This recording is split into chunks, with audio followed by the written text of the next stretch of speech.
Hello everyone, आप सभी का स्वागत है आपके अपने यूट्यूब चैनल वायम के एजुकेशन क्लास पर। फ्रेंड्स, तो आपको बता दें, हमारे चैनल पर कंप्लीट एजुकेशन सब्जेक्ट आपको पढ़ाया जाता है, जो कि यूजीसी नेट पेपर 2 एजुकेशन जिनका है उनके लिए बहुत ही इंपॉर्टेंट होता है।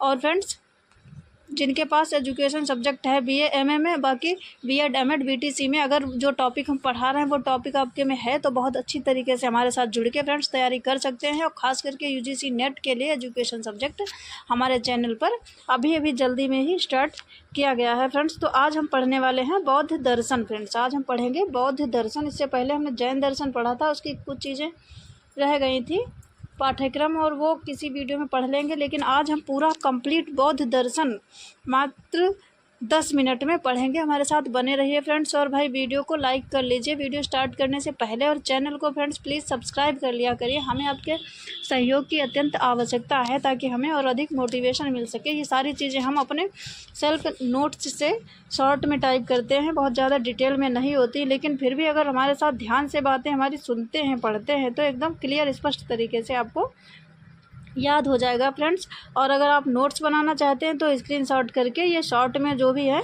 कर सकते हैं, लिख सकते हैं फ्रेंड्स। तो देखिए जल्दी से, बौद्ध दर्शन हम करते हैं स्टार्ट। देखिए क्या जल्दी पढ़ते हैं। महात्मा बुद्ध ने सांसारिक दुखों का कारण अविद्या को माना है। सांसारिक दुखों का कारण क्या माना है? अविद्या को। देखिए, बौद्ध महात्मा बुद्ध के बारे में सभी लोग जानते होंगे, अगर उन्होंने पढ़ा, पिछली क्लास में ज़रूर पढ़ा होगा, अगर एजुकेशन पढ़ते हैं या कहीं और भी पढ़ा होगा, कि उन्होंने क्या है, इस संसार को दुख में ही माना है। उनको दुख ही दुख दिखाई दिया इस संसार में, तो उसी पे पूरा इन्होंने एक उसका अपना एक्सपीरियंस बताया। तो देखिए यहाँ पे क्या है, बौद्ध दर्शन में महात्मा बुद्ध ने सांसारिक दुखों का कारण अविद्या को माना है। तत्कालीन समाज पर इस दर्शन का व्यापक प्रभाव पड़ा। बौद्ध दर्शन के जिन सिद्धांतों और तत्वों का जनमानस और शिक्षा पर व्यापक प्रभाव देखने को मिलता है, तो वो क्या है, देखिए बुद्ध के अनुसार, देखिए उन्होंने क्या अनुभव किया पूरे संसार में जब घूमे। हिंदी में जो है बीए में क्या है कि इनका पूरा ही वर्णन है, वो जब पूरा निकले घूमने तो उन्होंने क्या क्या चीज़ें अनुभव की, क्या महसूस किया। तो यहाँ देखिए हम पढ़ रहे हैं बौद्ध दर्शन। जहाँ जहाँ कहीं इंपॉर्टेंट चीज़ें होंगी वहाँ पे हम ज़्यादा ही फोकस करते चलेंगे, बाकी पढ़ेंगे जल्दी उसको हम कई बार रिपीट करेंगे जहाँ पे फोकस करने की बात होगी। फ्रेंड्स देखिए, तो बुद्ध के अनुसार क्या है कि जन्म मृत्यु ये सब क्या है, सहयोग वियोग आदि सभी दुखमय हैं। तो जन्म मृत्यु सहयोग वियोग मतलब सहयोग करना, वियोग बिछड़ना, जन्म लेना, मृत्यु, ये सब इन्होंने क्या माना है, सब दुखमय माना। हम सब क्या हो जाते हैं, बहुत प्रसन्न हो जाते हैं, किसी का जन्म होता है या सहयोग या कोई और चीज़ें होती हैं। इन्होंने क्या किया है, इन सभी को दुखमय माना है। ये सारी चीज़ें क्या हैं, दुखमय हैं। तृष्णा या लालसा संपूर्ण दुखों का कारण है। तृष्णा या लालसा मतलब लालसा किसी चीज़ के लिए हम उम्मीद करें, लालसा ऐसी इच्छा, एक तरीके से लालसा मीन्स इच्छा। तो ये सब क्या है, दुखों का कारण है, इन्होंने माना है बौद्ध दर्शन में महात्मा बुद्ध जी ने। तो यह है बौद्ध दर्शन। और देखिए, तृष्णा के निरोध से दुख की निवृत्ति होती है।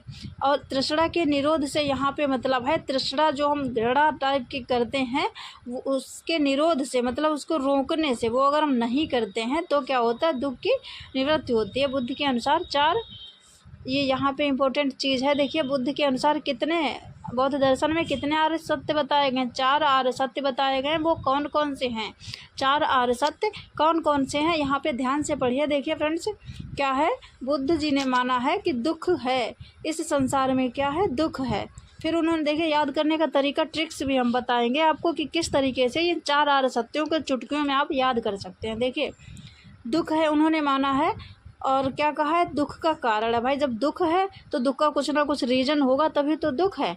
तो ऐसे करके एक दूसरे से रिलेट करके भी हम इन 4 आर्य सत्यों को याद कर सकते हैं। तो क्या है, बौद्ध जी ने माना दुख है, जब भाई दुख है तो दुख का कारण भी होगा। तो सेकंड क्या है, दुख का कारण है, जब उसका कारण है तो कुछ ना कुछ उसका उपचार भी होगा, तो दुख का उपचार भी है। तथा दुखों से चौथा क्या है, दुखों से मुक्ति संभव है, मतलब उपचार तो उसका है ही है, लेकिन उस उपचार के द्वारा बिल्कुल ही दुखों की मुक्ति संभव है, मतलब उनसे हम मुक्त हो सकते हैं। ये 4 आर्य सत्य हैं बौद्ध दर्शन में। क्या दुख है तो दुख का कारण है और उसका उपचार है, जब उसका उपचार है तो बिल्कुल भी हम उससे मुक्त हो सकते हैं दुखों से। तो ये 4 आर्य सत्य हैं फ्रेंड्स। उसके बाद में नेक्स्ट देखिए, जल्दी जल्दी हमको पढ़ना है पूरा बौद्ध दर्शन, अभी इसी क्लास में कंप्लीट करना है। यहाँ से 1-2 क्वेश्चन पक्का यूजीसी नेट में बनेंगे अगर इस टॉपिक से प्रश्न बनता है। फ्रेंड्स देखिए, एक मिनट, अब देखिए, दुख का निरोध करने के लिए महात्मा बुद्ध ने क्या बताए हैं, ये भी इम्पोर्टेंट है। 8 आर्य सत्य बताए हैं। वो क्या क्या हैं देखिए, महात्मा बुद्ध जी ने जो 8 आर्य सत्य बताए हैं वो जल्दी जल्दी से हम पढ़ लेंगे और उनके अंदर का भी पढ़ लेंगे और याद करेंगे कैसे कि एक दूसरे से रिलेट करेंगे, जब उसको हम तब याद हो जाएंगे हमको जल्दी से। तो वो 8 आर्य सत्य क्या हैं देखिए। सम्यक दृष्टि, पहला क्या है, सम्यक दृष्टि। सम्यक दृष्टि में क्या है कि सम्यक दृष्टि के लिए क्या करना चाहिए, 4 आर्य शक्तियों नहीं फ्रेंड्स, यहाँ 4 आर्य सत्यों का, 4 आर्य सत्यों का पूर्ण ज्ञान प्राप्त करना आवश्यक है सम्यक दृष्टि के लिए। और 4 आर्य सत्य कौन है, जो हमने अभी अभी पढ़े थे, कौन कौन से, कि दुख है और दुख का कारण है, दुख का उपचार है और उसका पूर्ण क्या करना, वो पूर्ण उससे मुक्ति संभव है। ये है 4 आर्य सत्य। तो उनका पूर्ण ज्ञान प्राप्त करना ही क्या है, सम्यक दृष्टि। नेक्स्ट दूसरा 8 आर्य सत्यों में से दूसरा है सम्यक संकल्प। सम्यक संकल्प क्या है, सांसारिक भोग विलास एवं सुखों की कल्पना का परित्याग करना। भाई बौद्ध जी ने सम्यक संकल्प मतलब ऐसा संकल्प लेना चाहिए कि जो भोग विलास मतलब जो सुख की चीज़ें हैं, हम जो चीज़ें हमें लगता है इस चीज़ से हमको सुख मिलता है, सारा जो अरेंजमेंट भौतिक वस्तुएं एकत्रित करते हैं, तो उन्होंने क्या कहा है, सांसारिक भोग विलास एवं सुखों की कल्पना का परित्याग करना चाहिए, मतलब इनका त्याग करना चाहिए कि सुखों का अनुभव नहीं करना, बाकी जो भोग विलास की भौतिक चीज़ें हैं उनका भी परित्याग करना, ये सम्यक संकल्प में उन्होंने बताया। उसके बाद में थर्ड है सम्यक वाक। इसमें देखिए बौद्ध जी ने क्या बताया, सदैव सत्य भाषण एवं सत्य बोलने का त्याग निर्वाण है, तो यह अत्यंत महत्वपूर्ण है। वाक, ठीक है, वाक मीन्स बोलना यहाँ पे। तो देखिए तीसरा क्या है, सम्यक वाक, ध्यान रखना है। पहला क्या था, सम्यक दृष्टि, देखना क्या था, 4 आर्य सत्यों का ज्ञान प्राप्त करना। सेकंड सम्यक संकल्प था, सम्यक संकल्प में हमको क्या करना है, संकल्प लेना है कि हमको जो भौतिक चीज़ें हैं सुखों की कल्पना नहीं करना, उनका परित्याग करना। सम्यक वाक में क्या बताया है, बोलने में, देखिए वाक क्या मतलब बोलना होता है, तो उन्होंने क्या बताया, सम्यक वाक में सत्य भाषण एवं सत्य बोलने का त्याग निर्वाण है, तो अत्यंत आवश्यक है। ठीक है, तो ये है। उसके बाद में नेक्स्ट देखिए, अब देखिए फ्रेंड्स अगला क्या है, सम्यक संकल्प। देखिए सम्यक संकल्प हम पढ़ चुके हैं। सम्यक संकल्प अभी आपने पढ़ लिया, क्या वाक पढ़ लिया आपने, सत्य भाषण एवं असत्य बोलने का त्याग। यहाँ पे देखिए सत्य भाषण देना चाहिए और असत्य बोलने का त्याग करना चाहिए। तो यहाँ पे देखिए अभी एक मिनट, ये है सम्यक संकल्प में, देखिए फ्रेंड्स एक मिनट, सम्यक संकल्प, सांसारिक भोग विलास एवं सुखों की कल्पना परित्याग करना, यह भी अपने पढ़ लिया। वाक में सदैव सत्य भाषण एवं सत्य बोलने, यही लग रहा था हमको गलत, देखिए सत्य बोलने का त्याग नहीं, असत्य बोलने का त्याग है। देखिए यहाँ पे असत्य, सत्य तो बोलना ही है, इसमें क्या करना, असत्य का त्याग करना है आपको। तो निर्वाण के लिए मतलब कभी भी झूठ नहीं बोलना, ठीक है, ये इसके लिए आवश्यक है, ये चीज़ है यहाँ पे। अब देखिए नेक्स्ट फ्रेंड्स, अब देखिए सम्यक कर्म। अब सम्यक कर्म देखिए जल्दी से क्या है,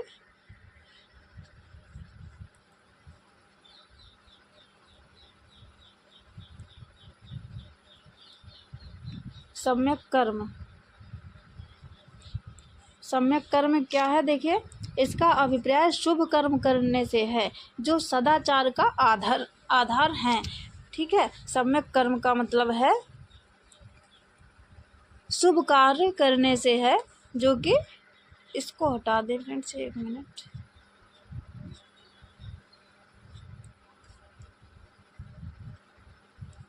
अब देखिए फ्रेंड्स, अब समझ में आएगा तब से। सम्यक कर्म, इसका अभिप्राय है शुभ कर्म करने से है जो सदाचार का आधार है। ठीक है, शुभ कार्य मतलब हमको अच्छे अच्छे कर्म करने चाहिए जो सदाचार के लिए आवश्यक है, उसका आधार है। 5वां है देखिए उनका सम्यक आजीव। 5वां आर्य सत्य क्या है? सम्यक आजीव, इसका संबंध जीवन यापन से है। देखिए आजीव से ही देख लीजिए, जीवन यापन से है, ईमानदारी का व्यवहार तथा अहिंसा से है सम्यक आजीव का संबंध। सम्यक भाव देखिए, इसका अर्थ है मनुष्य को असद प्रवृत्तियों को दमन, दामन नहीं या दमन है फ्रेंड्स, ऐसे दमन तथा सद प्रवृत्तियों के विकास पर सदैव यत्न करना चाहिए, मतलब प्रयत्न करना चाहिए। क्या करना चाहिए? जो गलत चीज़ें हैं, प्रवृत्तियां, उनका दमन मतलब उनको त्याग देना चाहिए, दमन का मतलब, और सद प्रवृत्तियां जो सही चीज़ें हैं उन पर क्या करना चाहिए? उनके विकास पर उनका विकास करना चाहिए, उसके लिए प्रयत्न करना चाहिए हमें। यह है सम्यक भाव है उसका। 7वां है सम्यक स्मृति, ये के नहीं, सम्यक स्मृति, बुद्ध के उपदेशों को स्मरण रखने तथा मन वचन कर्म से उन्हें क्रियान्वित करना। ठीक है, क्या करना सम्यक स्मृति में कि बुद्ध जी के जो उपदेश हैं उनको स्मरण करना, उनको याद रखना तथा मन वचन कर्म से उन्हें क्या करना? क्रियान्वित भी करना, मतलब उनको क्रियान्वित भी करना है। ये है सम्यक स्मृति 7वां। उसके बाद में नेक्स्ट देखिए,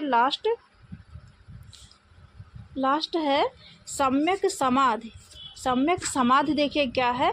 मन को एकाग्र कर परमानंद प्राप्त करना ही क्या है? समाधि है, ये अंतिम है सम्यक समाधि।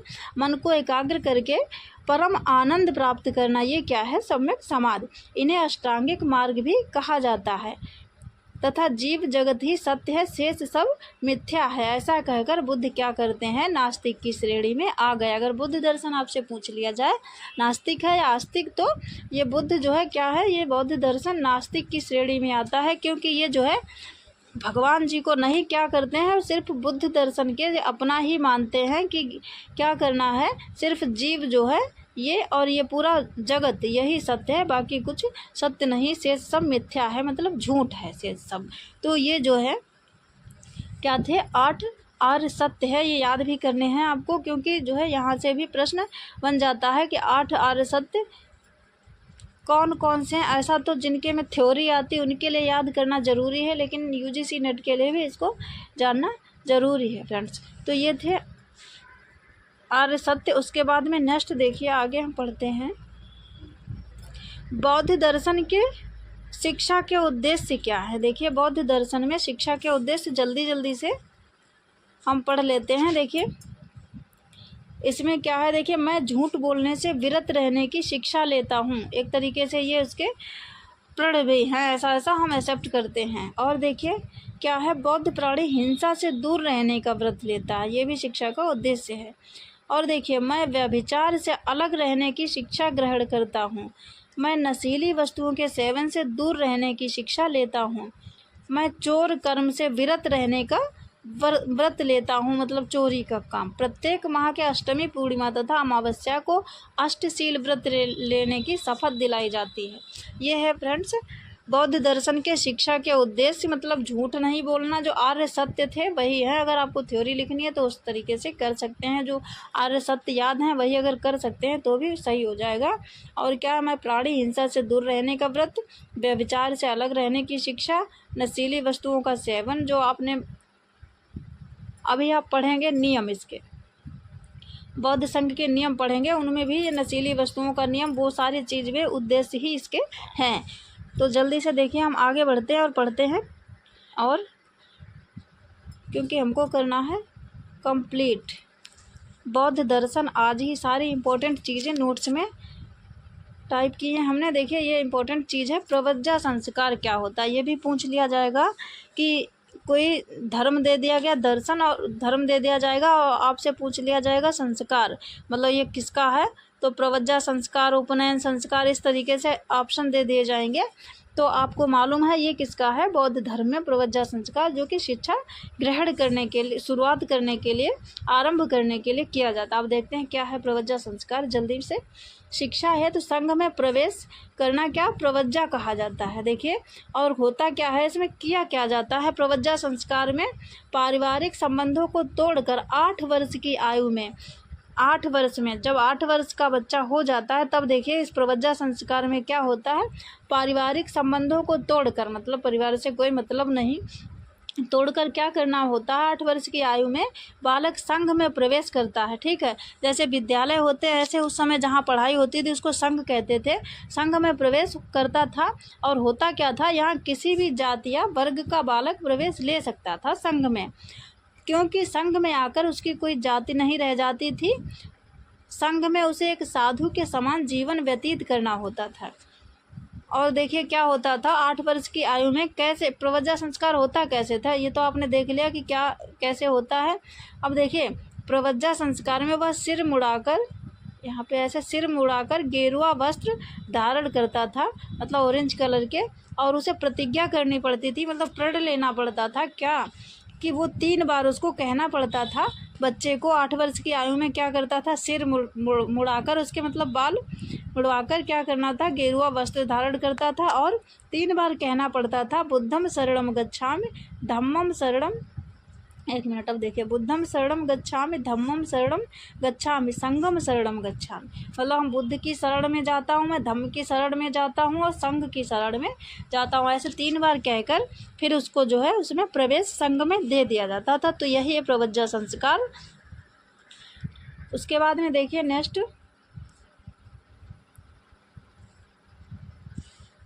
जल्दी से थोड़ा सा हम देख लेते हैं बौद्ध शिक्षा का पाठ्यक्रम क्या होता था। देखिए बौद्ध धर्म साहित्य त्रिपिटक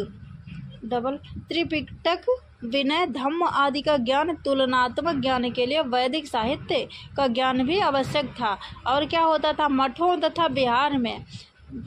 विहार के निर्माण का व्यवहारिक ज्ञान कराया जाता था।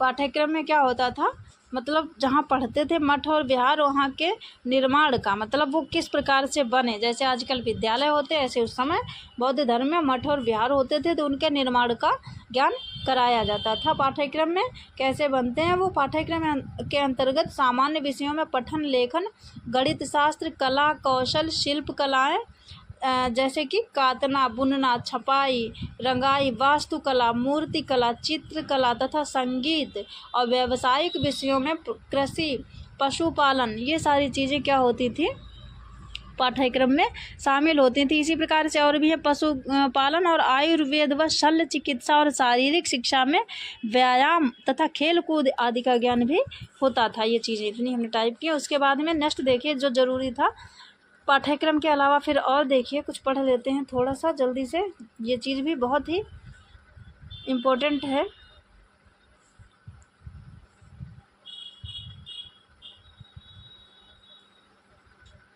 एक मिनट फ्रेंड्स,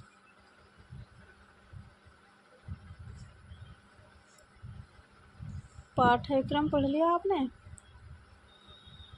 पाठ्यक्रम प्रवज्जा के बाद फ्रेंड्स पढ़ना था आपको नियम, लेकिन आपने पढ़ लिया है पाठ्यक्रम। 2 चीज़ें बीच में छूट गई, जल्दी से अभी पढ़ लेते हैं। देखिए बौद्ध संघ के नियम, पाठ्यक्रम पढ़ लिया कोई बात नहीं, आगे आएगा तो हम उसे छोड़ देंगे। फिर से देखिए बौद्ध संघ के नियम क्या हैं, जब बौद्ध संघ के नियम, उसमें कैसे बच्चा जो है प्रवेश कर लेता था, फिर किस प्रकार से उसके नियम हैं, कैसे रहना होता है। देखिए जीव हत्या ना करना, 10 नियम हैं इसके बौद्ध संघ के।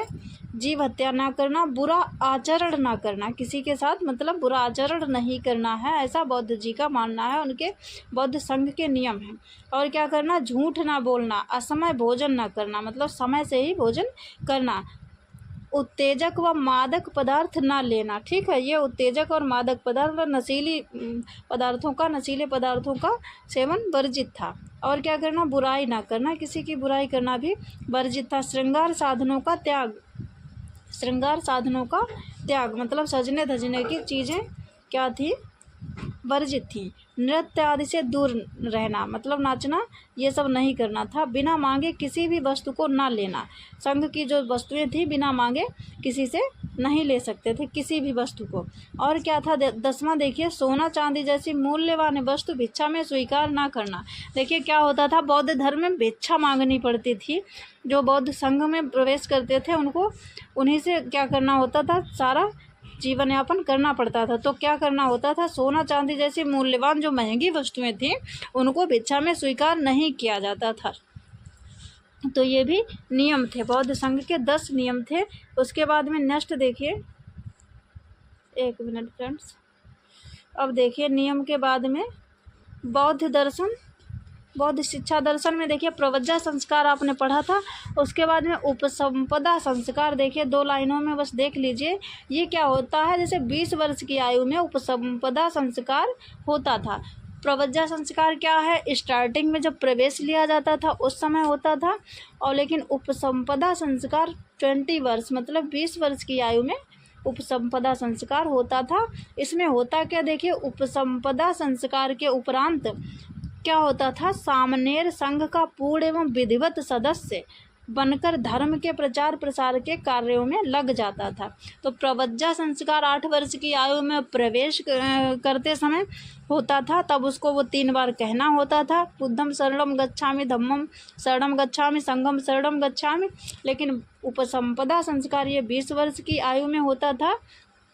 और उसके उपरांत क्या होता था, ये सामनेर जो है, सामनेर किसको कहते हैं, उसमें जो छात्र प्रवेश करता था उसको ही कहते थे। संस्कार के बाद में जब उसमें प्रवेश कर लेता था तो उसको कहते थे सामनेर बौद्ध धर्म में। तो क्या होता था, सामनेर संघ का पूर्ण एवं विधिवत सदस्य बन जाता था। जो बच्चा प्रवज्जा संस्कार करके मतलब उसमें रहता था और सारे नियमों का पालन करके विद्या अध्ययन ग्रहण करता था, उसके बाद में जब 20 वर्ष का हो जाता था तब वो सामनेर, वो वही छात्र क्या होता था जिसको सामनेर कहते हैं, वो संघ का जो है पूर्ण एवं विधिवत सदस्य बन जाता था। सदस्य बनकर प्रचार के, धर्म के प्रचार और प्रसार के कार्य में लग जाया करता था। ये है उपसंपदा संस्कार। उसके बाद में देखिए, ये पाठ्यक्रम हमने पढ़ लिया है। उसके बाद में और क्या बचा, जल्दी जल्दी से बौद्ध शिक्षा में शिक्षण विधियाँ जल्दी से देख लेते हैं। देखिए बौद्ध विहारों तथा मठों में क्या होता था, ब्राह्मण कालीन शिक्षा के समान ही भौतिक विधि ही प्रमुख रूप से प्रचलित थी। और क्या होता था, अध्यापक पढ़कर छात्रों को सुनाते थे। देखिए कैसे पढ़ाया जाता था, छात्रों को पढ़कर अध्यापक सुनाते थे तथा छात्र सुनकर उनको कंठस्थ करते थे, मतलब याद करते थे।